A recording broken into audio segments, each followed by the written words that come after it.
नरेंद्र मोदी का जो ट्वीट आया ना, जरा उसकी तरफ गौर करें। मैं स्क्रीन पे भी चला रही हूं। Received a phone call from PM Netanyahu of Israel. कोई एज सच शदीद कंडेमनेशन नहीं, सिर्फ कंसर्न रेज हुआ है। खबरें ये भी आ रही हैं कि रॉ ईरान में वो काम करती रही जो इसराइल को जिसकी जरूरत थी। नरेंद्र मोदी की एक ट्वीट आई है, उस ट्वीट में वो भाईजान खुल्लम खुल्ला इतराफ कर रहे हैं कि मुझे नेतन्याहू ने हमले से पहले इन कॉन्फिडेंस लिया था और मुझे बताया था कि ये हमला करने वाले हैं। यहूद और हनूद की जो नेक्सिस से हमें इसको नहीं भूलना चाहिए। और देखें, इजराइल और इंडिया का जो एक गठजोड़ है, 1986 में भी इनकी कोशिश थी पाकिस्तान में, जब पाकिस्तान न्यूक्लियर डेवलपमेंट कर रहा था उस वक्त भी स्ट्राइक करने की कोशिश की। जब जनरल जिया थे 1998 में एटॉमिक डेटोनेशन से पहले भी प्लान बने थे इंडियन गुजरात से पाकिस्तान पे हमले के लिए। नरेंद्र मोदी साहब ने एक ट्वीट की अभी थोड़ी देर पहले कि मुझे इजरायली प्राइम मिनिस्टर का फोन आया, उसने मुझे अपडेट किया सिचुएशन पे। क्या इंडिया खुल के इजराइल के साथ खड़ा होगा? क्योंकि जब पाकिस्तान के साथ जंग हुई तो इजराइल इंडिया के साथ खड़ा हुआ। और अब आप क्या देखें कि जो ड्रोन्स गए वो कैसे गए हैं।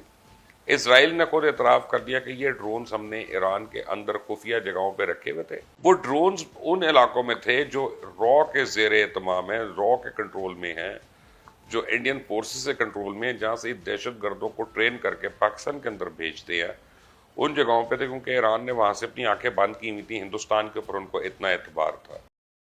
दोस्तों नमस्कार। इजराइल ने आखिरकार ईरान पर हमला कर ही दिया और अब ये वॉर कई दिनों तक चलने वाली है। और हमला करने के बाद खुद इजरायली पीएम नेतन्याहू ने कॉल करके पीएम मोदी को इन्फॉर्म किया कि हमने क्यों और कैसे टारगेट किया ईरान को, क्योंकि ये इजराइल के अस्तित्व का सवाल है और वो चारों तरफ से दुश्मनों से घिरा हुआ है। इसलिए वो कहावत है ना, दुश्मन आप पर हमला करे इससे पहले आप उसे खत्म कर दो। तो यही किया इजराइल ने और ईरान के टॉप मिलिट्री ऑफिशियल्स और न्यूक्लियर साइंटिस्ट को खत्म कर दिया, जिसे लेकर सभी मुस्लिम देश गुस्से हैं और खासकर पाकिस्तान तो अलग ही लेवल का ड्रामा कर रहा है कि इजराइल ने ऐसा कैसे कर दिया। और वो कह रहा है कि नेतन्याहू ने हमले से पहले पीएम मोदी को फोन करके सब कुछ बता दिया था। पता नहीं उनको ये बातें बताता कौन है। ऐसा लगता है कि इनका दिमागी संतुलन बिगड़ गया है। कुछ भी बोले जा रहे हैं, क्योंकि आपको याद होगा कि इंडिया पाकिस्तान वॉर के टाइम पे ईरान ने पाकिस्तान का साथ नहीं दिया था और न्यूट्रल रहा था। इसलिए इंडिया ने भी कहा है कि हम न्यूट्रल रहेंगे, क्योंकि हमारे ईरान और इजराइल दोनों से अच्छे रिश्ते हैं। लेकिन मुझे लगता है कि अब टाइम आ गया है कि हम एक साइड ले लें, क्योंकि ये लॉन्ग टाइम के लिए बिल्कुल ठीक नहीं है। इजराइल हमेशा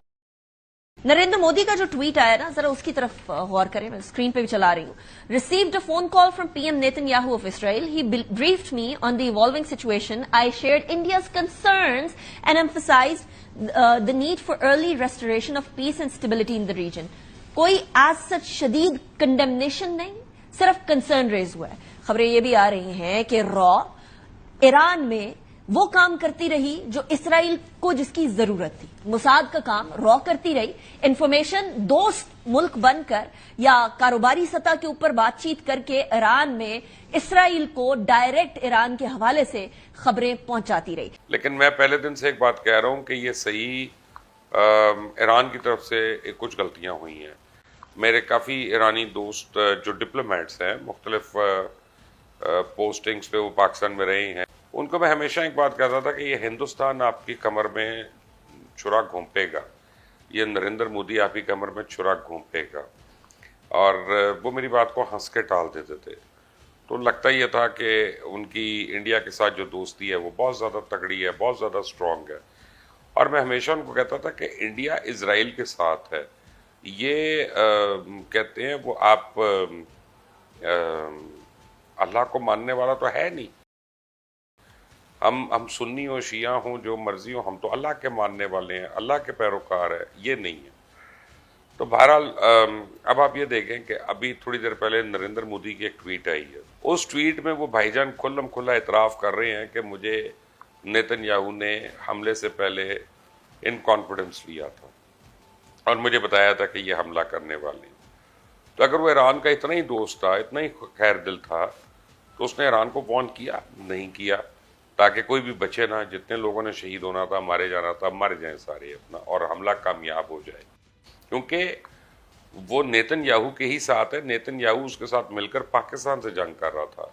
पाकिस्तान में जब ड्रोन्स आए थे तो वो इजरायली ड्रोन्स थे और उन ड्रोन्स को मैनेज भी इजरायली एयरफोर्स के लोग कर रहे थे। तो ये पाकिस्तान के खिलाफ जो है یہ انہوں نے ایران کو کیا ہوا تھا، اور ایران سے کئی سال سے حکومت پاکستان جو ہے، مختلف حکومتیں وہ مطالبہ کرتی رہی ہیں کہ جی آپ بلوچستان میں جو دہشت گردی ہو رہی ہے اس کے لیے ایران کا یہ حصہ جو بلوچستان کہلاتا ہے یہ اس میں شامل ہے، یہ اس کے لیے استعمال ہوتا ہے، یہ رو یہاں پہ آتی ہے، وہ بی ایل اے والوں کو ریکروٹ کرتے ہیں، بی ایل اے والوں کو ٹرین کرتے ہیں، ان کی ہماج گاہیں یہاں پہ بنی ہوئی ہیں، ان کے کیمپس یہاں پہ بنے ہوئے ہیں، اور یہیں سے پاکستان کے اندر ان کو فلٹر کرتے ہیں، یہ کرتے ہیں۔ تو ہماری باتوں پہ کان بند تھے، آنکھیں بند تھیں۔ اب during this India Pakistan conflict بھی آپ دیکھیں ایران نے کھل کر آپ کا ساتھ نہیں دیا۔ خیر میں یہ نہیں کہہ رہا کہ اب ہمیں نہیں دینا چاہیے، ہمیں تو دینا ہے، ہم تو دیں گے برادر اسلامی ملک کا ساتھ، ہمیں اس میں کوئی پرابلم نہیں، لیکن میں تاریخ کو صحیح پرسپیکٹو میں ڈال رہا ہوں۔ اور اب آپ کیا دیکھیں کہ جو ڈرونز گئے ہیں وہ کیسے گئے ہیں۔ اسرائیل نے خود اعتراف کر دیا کہ یہ ڈرونز ہم نے ایران کے اندر خفیہ جگہوں پہ رکھے ہوئے تھے۔ وہ ڈرونز ان علاقوں میں تھے جو رو کے زیر اہتمام ہیں، رو کے کنٹرول میں ہیں، جو انڈین فورسز سے کنٹرول میں ہیں، جہاں سے دہشت گردوں کو ٹرین کر کے پاکستان کے اندر بھیجتے ہیں، ان جگہوں پہ تھے، کیونکہ ایران نے وہاں سے اپنی آنکھیں بند کی ہوئی تھیں، ہندوستان کے اوپر ان کو اتنا اعتبار تھا۔ تو اس ہندوستان کو پہلے کا علم تھا، یہ ان کے ساتھ برابر کا شریک تھا اس حملے میں، یہ ہندوستان ان کے ساتھ کو پلانر تھا، اور اس نے ایران، وہ ایران جس نے ہمیشہ ہندوستان کے اوپر بھروسہ کیا، ان کی طرف دوستی کا ہاتھ بڑھایا، انہی کی کمر میں جا کے چھرا گھونپ دیا۔ یہ اب بغل میں چھری منہ میں رام رام، یہ والی سوچ ہے جو اب آپ نے دیکھ لی ہے۔ تو یہ جو ڈرونز چلے ایران کے اندر اور جو اتنی تباہی ہوئی، آئی ہوپ کہ ایران کے لوگوں کو یہ سمجھ آ جائے کہ یہ پاکستان دشمنی جو ہے یا ہندوستان دوستی جو ہے یہ آپ کے گلے یہاں پڑی، ورنہ اسرائیل کے ڈرونز اتنا آپ کو افیکٹولی نہیں ہٹ کر سکتے تھے، کیونکہ ڈرونز کیسے آتے وہاں تک۔ نریندر مودی کو ضرورت نہیں تھی کہ وہ اس طرح سے پیٹھ پہ چھرا گھونپتا، اس نے گھونپا۔